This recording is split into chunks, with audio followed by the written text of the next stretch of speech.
So, hello, good evening. This is Anja, and my guest today is Stanley Schultz, and I'm very happy that he immediately, right away, agreed on giving me an interview, talking with me, because we want to speak about,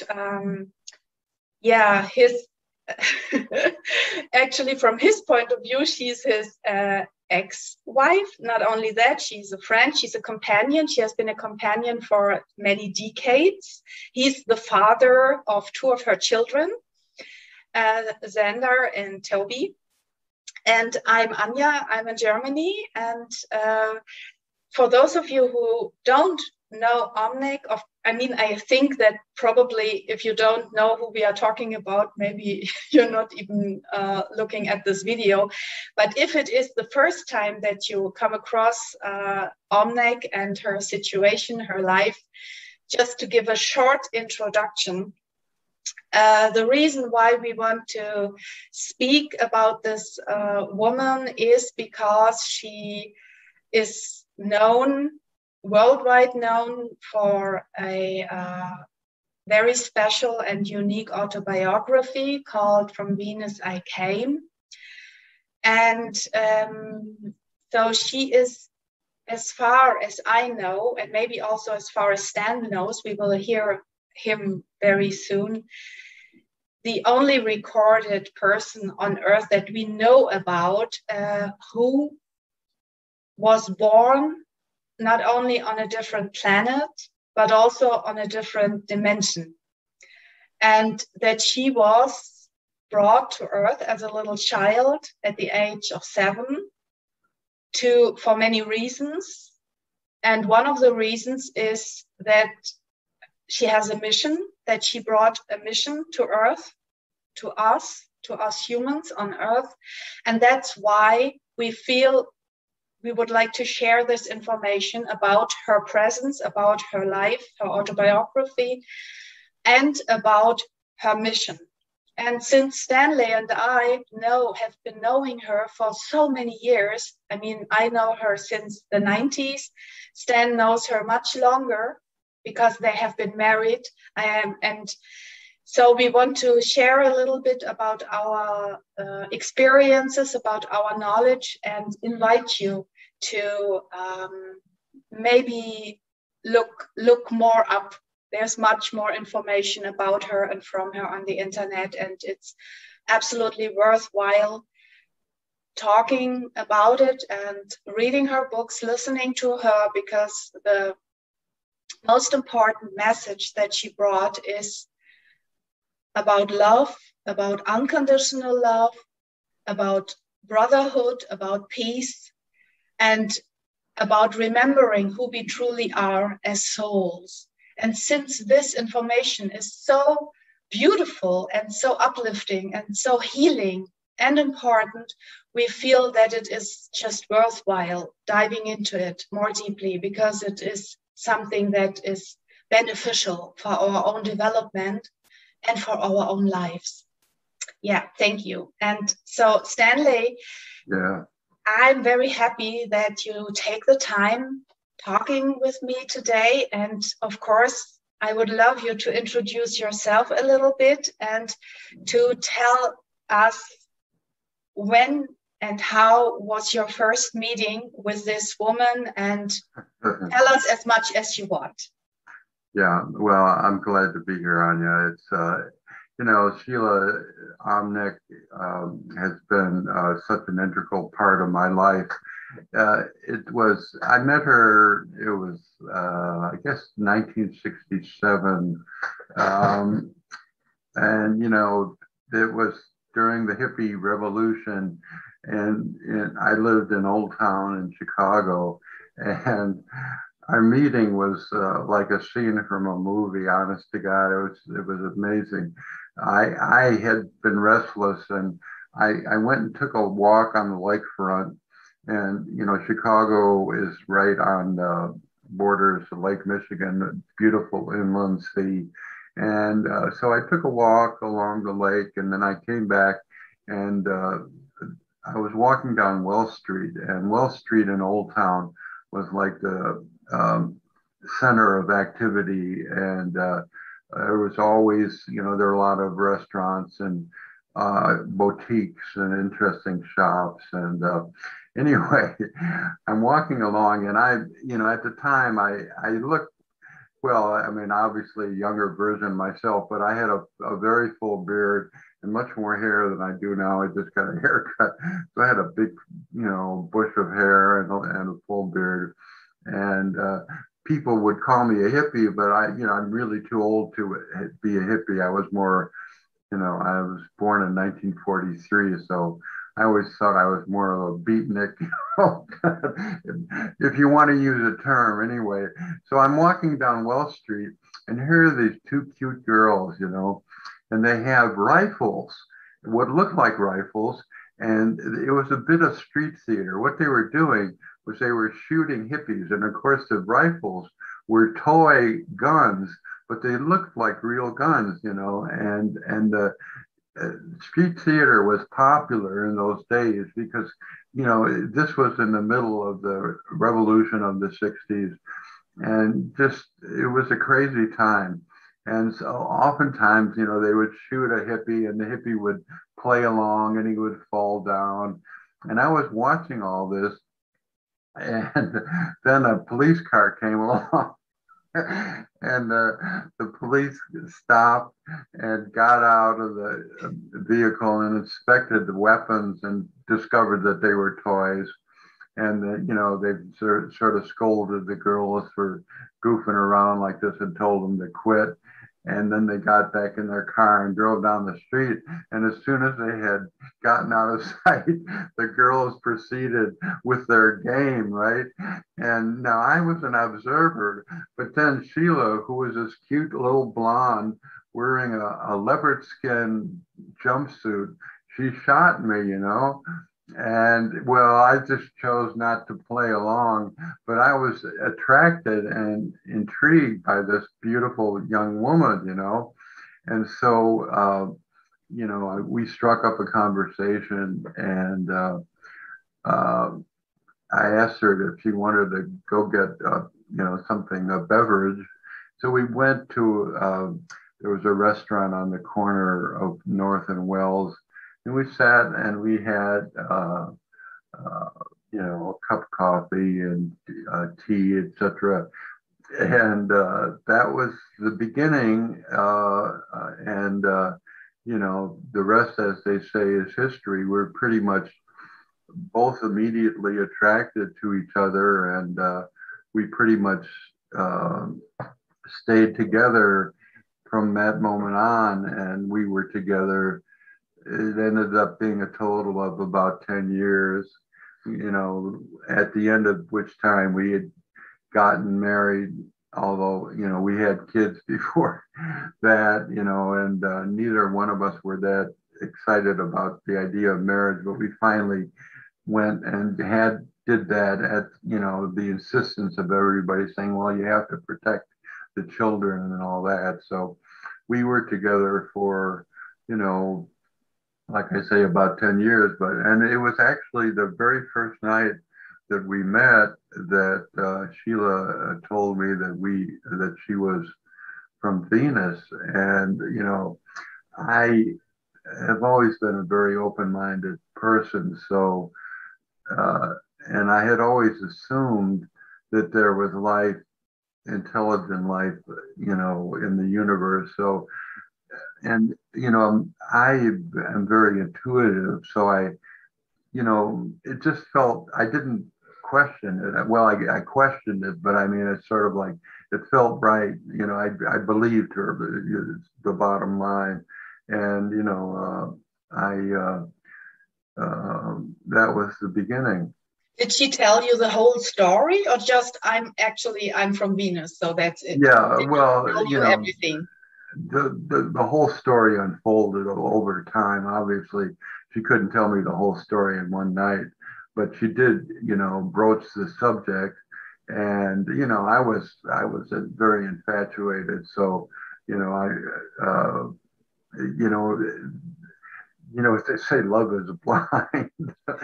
So I probably was a bit blinded at that moment, but over time, I'm certainly sobered up from that. But the fact of her Venusian origins was always a component in our relationship, and to me, it was very interesting and very exciting.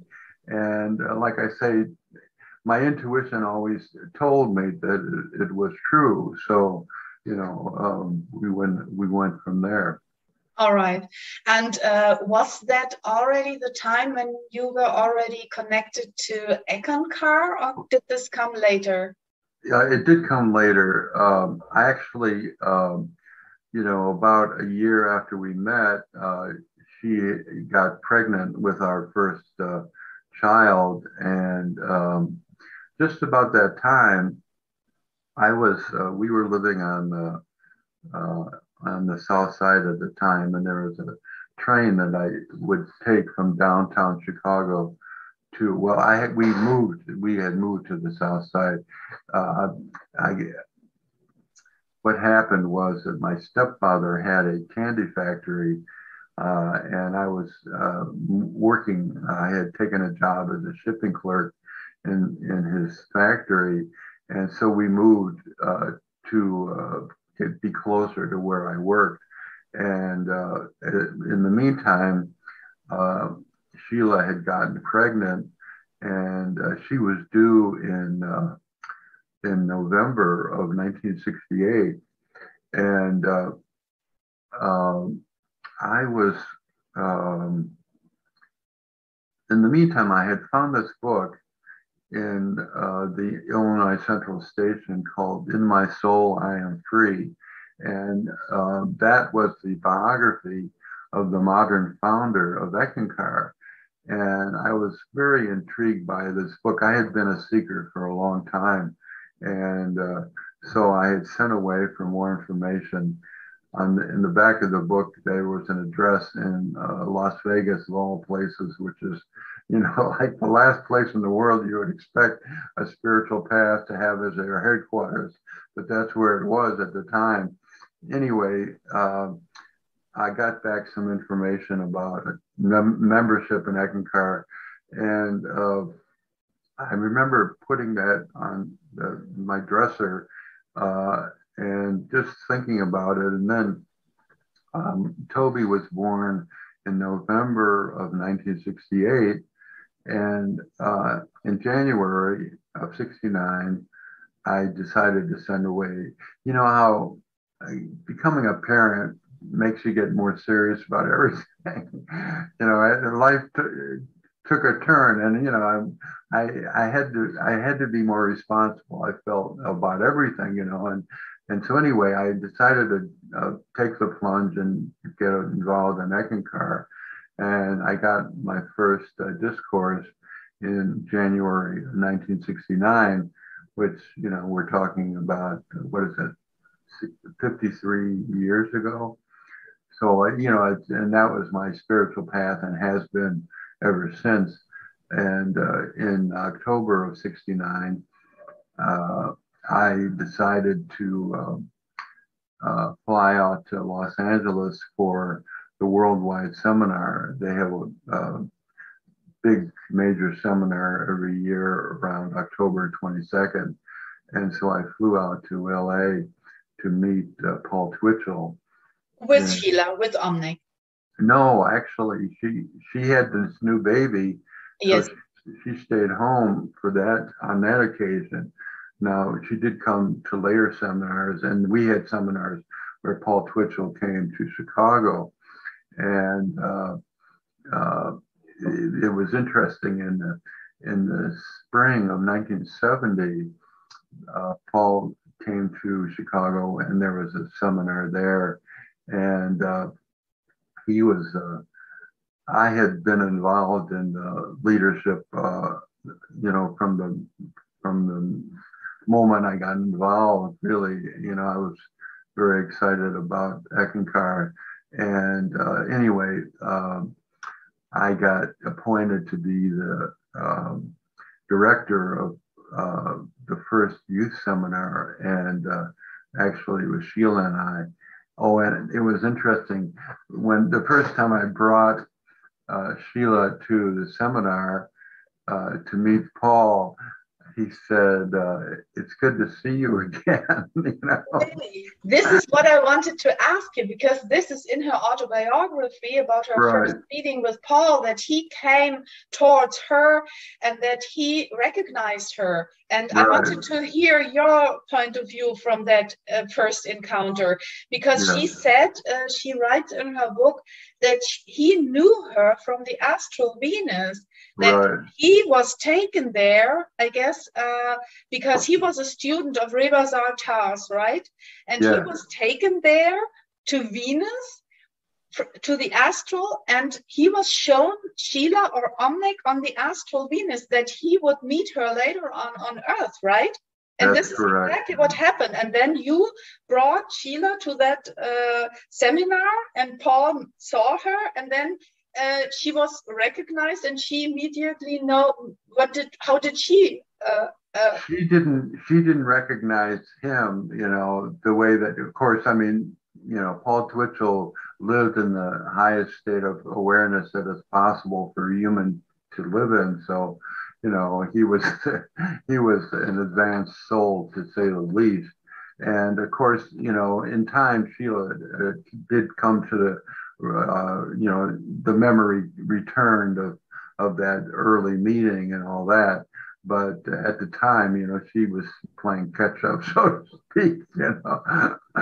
You said that Toby was busy with working on people's shoes because she was so little, and that Omnec or Sheila was so busy with taking care for the kid, and so she had other stuff to do, right? Probably. Well, the other thing was that she had seen me, you know, my interest in things spiritual. I had studied Zen, and, you know, we had visited a Zen temple. And so, you know, she wasn't sure that this wasn't just another passing fad, so to speak. And it took her a while to realize that I was very serious about this. And so, you know, she got involved herself at that time. But, you know, because, you know, she had been raised on Venus with a spiritual teaching that, you know, they didn't use the term Eckankar, but it was basically the same thing. And so it was familiar to her, and, you know, she had a different, you know, reaction toward it, because whereas it was new to me, you know, at least, you know, in this life, in this body, you know, it was familiar to her, you know, so.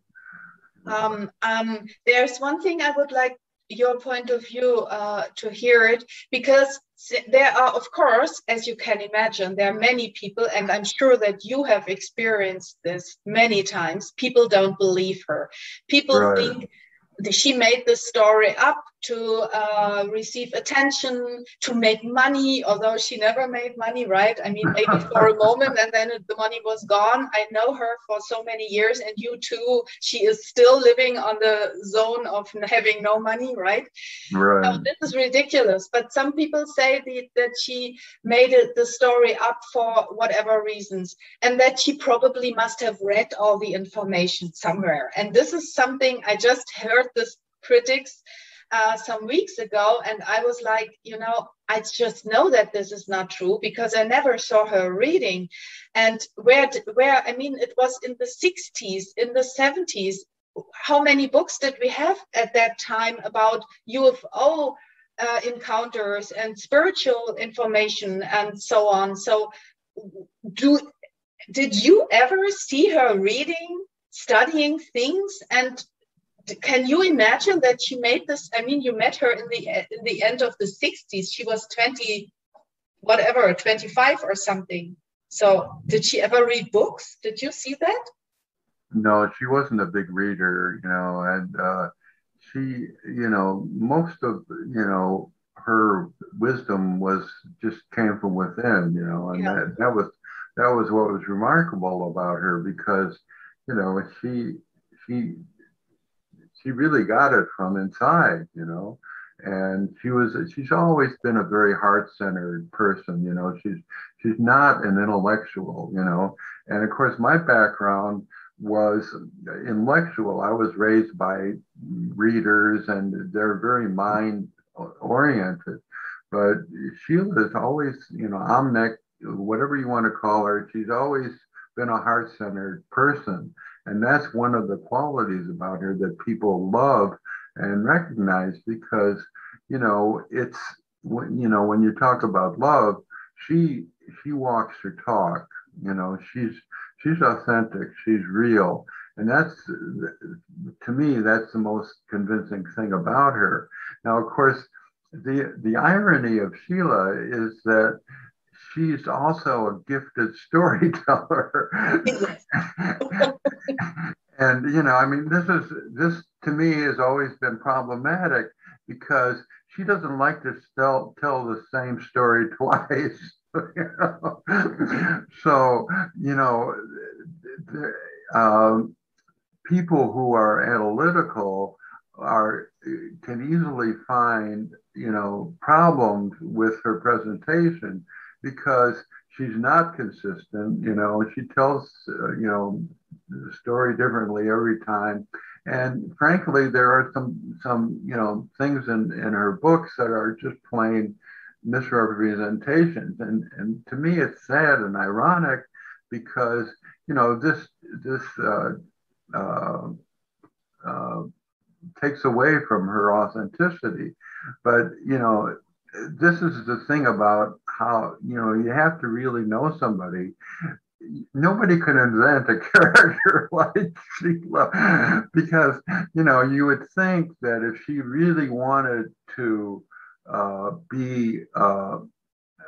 represent herself as an authentic Venusian, that her stories would always be consistent, and, you know, there would never be the kind of you know, variations in her stories that do appear. And that just, to me, is part of the charm of her character, because, like I say, nobody can invent anybody like this. You know, she's very human, you know, and she doesn't, she's not a pretentious person. You know? That's right. On the other hand, the basic, I mean, the core story, the core story, yeah, it's always is authentic. You know, yeah, she always said that she was born on Venus, that she manifested the body, that she was taken, you know, that she was accompanied. Or did you ever hear this differently? I mean, that she was accompanied by her uncle Odin, that they were brought to Tibet first, and then to the USA, and all this. I mean, this is really the core story that I'm very, very familiar with. So, right. No, the core story, never changed. I'm just talking about things like, you know, she details. Well, in the Venusian Trilogy talks about going to Woodstock, you know, and we were together during that time. And, you know, she visited, I took her to visit Woodstock, Illinois, but she was never at the festival in New York State, you know. And to me, it's just kind of sad that she, you know, chose to mention it. But this is part of the whimsy of her character, you know. And she, you know, like I say, she's a gifted storyteller. And, you know, so it's very hard, you know, to sift fact from fiction with her, because, you know, she lives in her own reality, and her own reality is, you know, is complex, you know, to put it politely, you know. Yeah, I know what you mean. And this is really also, I think, part of this very immense intelligence, this that she can also adjust to the audience. Yeah, absolutely. She can really. She has this gift. I mean, the most important thing are not the technical details, or like this other guy in the what was it, the Jerry Springer show, give me the coordinates, right? He asked he told her, I'm going to put the link underneath. Yeah, she, no, I cannot, because it was taken down from YouTube, as you know, because of copyright infringements. But anyway, she was in this Jerry Springer show, I think in 93 or later. I don't know. 93. Yeah, I still, 93? for some reason, I've had that video on my blog on Facebook, and yeah.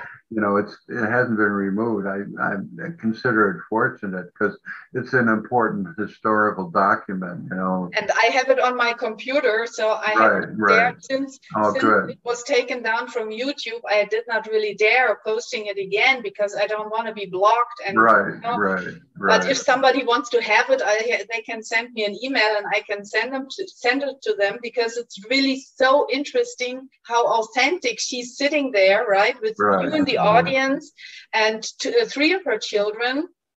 And I think everybody except for Jason was there, right? And there was the scientist, and the scientist tried to he was coming with a lighter, and because he was like, you prove to me that you can live on Venus because Venus is so hot.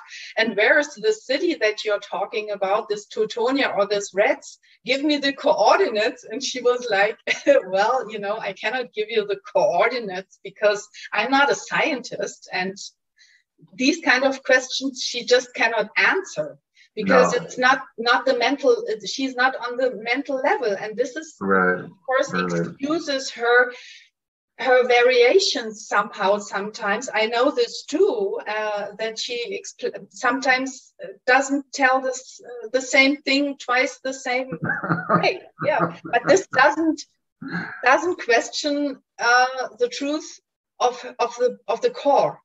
Exactly. Right? Yeah, that's exactly right. Yeah, no, her core story never changed. It's just and in terms of her authenticity, to me, it's sort of like, I remember I went to a summer camp in Michigan for years, and I remember laying on the ground on a summer night and looking up at the stars, and I can't imagine how any intelligent person could look up at the sky with a zillion stars and think that we were the only intelligent life. It defies logic, So to me, it was never an issue for me to accept the possibility that there could be people from other planets. I mean, even before I met her, I just assumed that, and anyway, so, did you ever witness something like that? I mean, did you ever see spaceships with her or meet people from other planets? Yeah. Well, I mean, anybody who looks at the night sky, is going to see UFOs because they're actually quite commonplace in the night sky. You just have to know what to look for. And of course, when we were together, we did a fair amount of traveling, and it was easy to find UFO activity in the night sky. It's quite commonplace, And in person, did you meet other extraterrestrials or other Venusians? Well, I mean, other than Eckmasters, that's another story. But no, not really.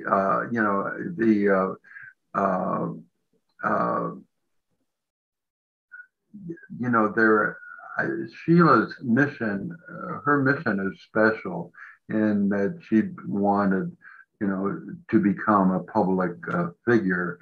But there are many ETs who choose to work in anonymity, who work in, science or in government or in healing or whatever their mission happens to be. But I think that they're quite commonplace.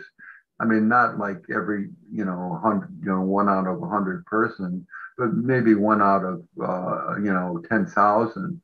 So it's not, they're much more commonplace than people know. It's just that, her mission happened to be unique, that, she wanted, and needed to be a public figure for her own particular reasons. But can you explain, or what is your personal explanation for the fact that she is not so well known as she deserves it somehow? I mean, well, it just, I kind of ascribe it to the general skepticism of people. Well, it's interesting to me that she had much more acceptance in Europe than in the United States. And to me, it's like I kind of call it the David Letterman syndrome, where people will make fun of anything that they don't understand. And, just because the conventional knowledge is that, Venus is 800 degrees and nothing can exist there. And people, the average person accepts that as gospel. And so that, there's no way that somebody could live on Venus. And so when somebody claims that, then they say, well, they're crazy, or, they have ulterior motives, as you mentioned, and it takes a highly discriminating person I mean, in the good sense of discrimination to sort through, the truth and, realize that, there is, that her story could in fact be true and authentic. But, I long ago stopped trying to convince people because, it's just, like I say, I've always been very intuitive, and that's my approach. And, everybody has their own approach to truth, and, your experience is your truth. And until you have the experience in one way or another that opens your mind to the possibility, then there's no convincing you, and you waste your breath to try. That's why when she was on the Jerry Springer show, it was entertainment. And of course, she surprised everybody by her sincerity and her authenticity. And I know for many years she got more mail from that appearance than any other single guest. And, but Jerry had her on there because it was a joke. It was entertaining. And so, it's kind of sad, but this is the way she was treated in the United States for the most part, in terms of press coverage and all that. And of course, when she went to Europe, she was taken much more seriously. Yeah, but she was ridiculed here as well. Right. But she also got on the, front pages of Der Spiegel and all the other major media. So she was taken a lot more seriously there. And that's why and of course now, she got a book in Japan, and which has become a bestseller. And I understand that it's been translated into Korean. And so, she's making inroads into the world. But, for the most part, the popular opinion is that she's out for the money, or, she's out for the attention, the things that you mentioned. Exactly. Just comes with the territory. It's just each person has to, reach their own conclusion about it. And they do. That's right. But were you present when she wrote her book? Can you tell me a little bit about the first manuscript of From Venus I Came? When did? Yeah. Well, when she familiarized me with her story, I said, you really need to write a book. And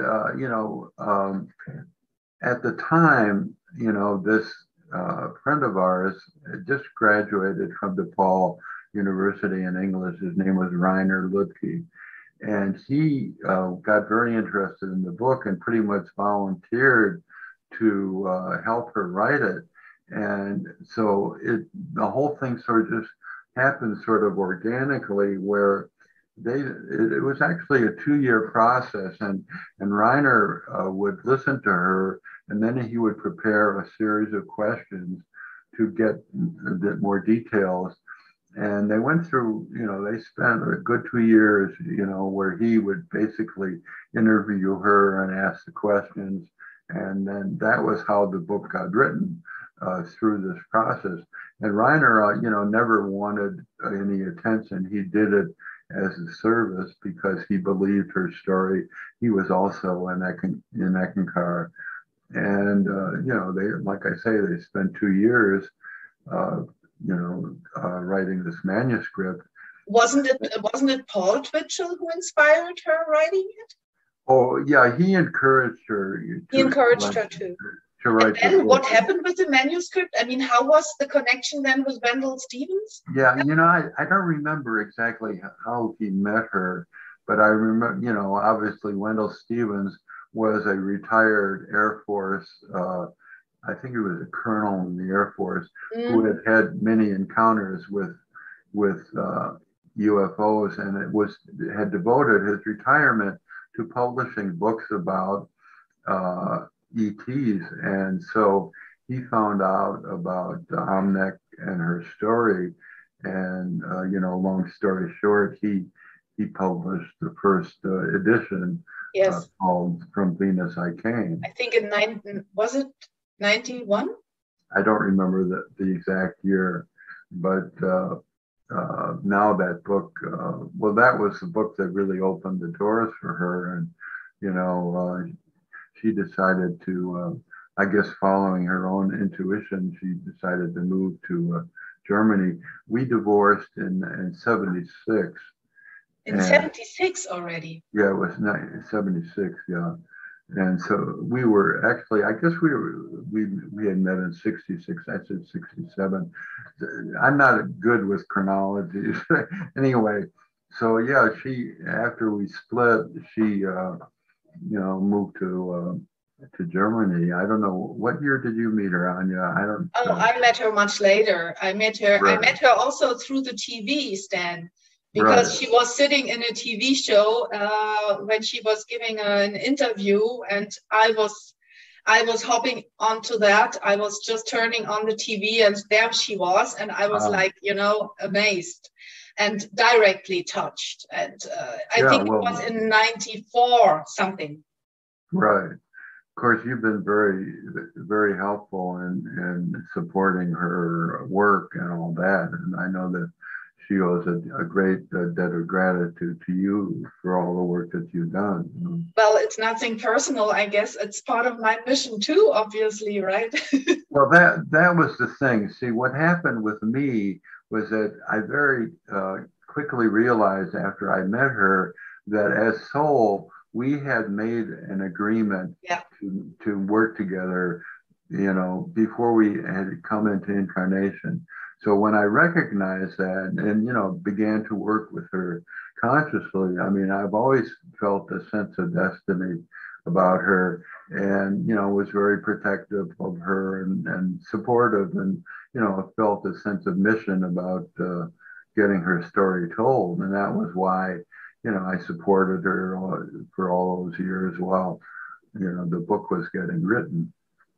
Yeah, I feel the same. And she always kept telling me the same. It's a soul agreement. It's pre-planned from our souls, from the masters. And so it's because, it was like I sometimes in the last years, or 25 years, I sometimes felt like overwhelmed. I felt like I'm not, why me, why isn't there somebody coming who has better financial means or who is better in promoting?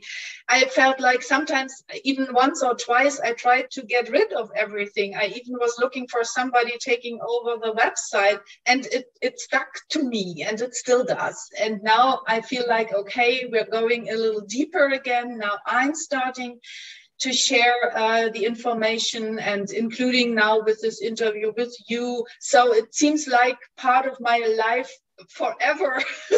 Right. Well, that's true. And of course, Kouki, who helped publish the trilogy and all that, she was another person that felt committed and wanted to get involved and did an important work, so. That's right. You thanks to Kouki, we have all these books. I mean, except for the blue book, this is what I created myself out of transcripts and stuff. It's all the texts that are not in the trilogy are in the blue book, but the trilogy was really supported by Kouki in Liechtenstein, and that was in 19 after the stroke. Actually, these, sometimes when you look from above, you can only be amazed how perfect things fall together, because it was in November 2009, I think, as far as I remember, when she had the stroke. She just came to Germany. We just had one walk together here outside. I was already living here in this apartment. And then we had this little workshop, and then she had the stroke. So, and then she was brought to the hospital. And then at the same time, I had already arranged looking for a new publisher, because I myself could not do it at that time. And then Kouki and her daughter came from Liechtenstein to the hospital where Omnec was at that time, met her, and she decided that she would employ me because I wanted to get out of the other job that I had at that time. I wanted to have a change anyway. Everything matched together. It was really amazing, right? And so this is how things sometimes happen. It's like guided, it was so guided, so clearly, obviously. Yeah. When you feel that hand of divine guidance, something special is going on, and I certainly felt that a lot when we were together. And even now, I mean, it's like she has her own life now, but I'm still, part of it. Obviously, I wouldn't be talking to you if I wasn't, Exactly, you're still there. Exactly. We have to admit that there are also people who stepped out of the picture. Some people were a part of it, maybe for organizing one lecture, one workshop, spending maybe a year or so with Omnec at her side, and then they decided, well, I don't believe her anymore. I changed my interest. It's the mission is not for everybody forever. It's like we are some of these dinosaurs, that are getting old with this story, with Omnec and her story. And isn't it interesting now how Toby has stepped forward and is playing her part, That's another thing. I'm looking forward to what comes next, right? Now they are living now at the moment in Missouri, so we will see what happens next. Right. No idea. Stan, for today, I would love to say thank you. Is there anything else that you would like to share? Anything special that you would like to say? I think we covered the ground pretty well, Anja, and I appreciate the good work that you're doing. And, I just want to say that people have to trust their own intuition about this, because, to really understand Omnec and her work, it's not, you have to, get out of the mainstream, and you have to get out of the popular culture, and you really have to think for yourself and reach your own conclusions. But if you do that, then her authenticity is there to be discovered by anybody who wants to take a serious look, And, the other thing about her story that we haven't really mentioned is that, part of her mission is to help people realize, there's this gap between our technological knowledge and our spiritual unfoldment. And we have to catch up. Our spiritual unfoldment has to catch up to our technological knowledge, because this is why there's an imbalance on Earth right now. And if that's not corrected, we're going to suffer the same fate of Venus, where the physical planet isn't going to be livable anymore. So, the deeper message of her, of her mission, of her story, is for people to get in balance, and to put soul first, and learn to cooperate as the family of man, and to live more ecologically sound, and there's all that is an intrinsic part of her message, and it's an important message that's very, very vital to this moment in time, this moment in history. Her appearance now was not by accident. She has a story to tell that is vital to what is going on right now on the planet. So it's worth listening. That's absolutely right. I'm just reminded of a funny quote. She always said, "If you think you are enlightened, you have lost your mind. But never mind, leave your mind behind, then you become enlightened." Yeah. So you have to lose your mind first. And there's another saying that says, you don't have to get out of the system has to get out of you. And when we really turn ourselves more inwards and address to our souls and get back to the connection, to the soul connection, divine connection, then we are transforming from the inside to the outside, and from the inside to the outside changes. And then the system changes, and then people and living together is going to change. But this has to come from every individual, from every heart within. Right. We cannot wait for everything outside, right? We have to let it ascend from the inside. And this is one of the missions, one of the messages that Omnec brought, and that I guess we were very, very touched and inspired from. I mean, I really lost my mind 20 years ago when I was really close to her for a while. It was pretty funny, but also took a while to get a new mind back, Yeah. So you also have to be somehow a little crazy and a little courageous and ready to change. I always like what Waylon Jennings said. He said, "You got to be crazy. It keeps you from going insane." That's right. Yeah.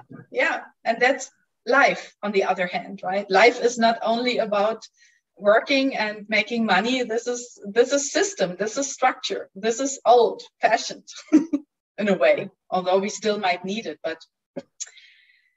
Yeah. Thank you very much. I think we covered a lot. So there's always more to be said, but I think course. My pleasure, Anja. It's good talking to you. All of these, The same to you. Have a wonderful day, and looking forward to seeing and meeting you again, Stan. Okay. Bye-bye. Bye-bye.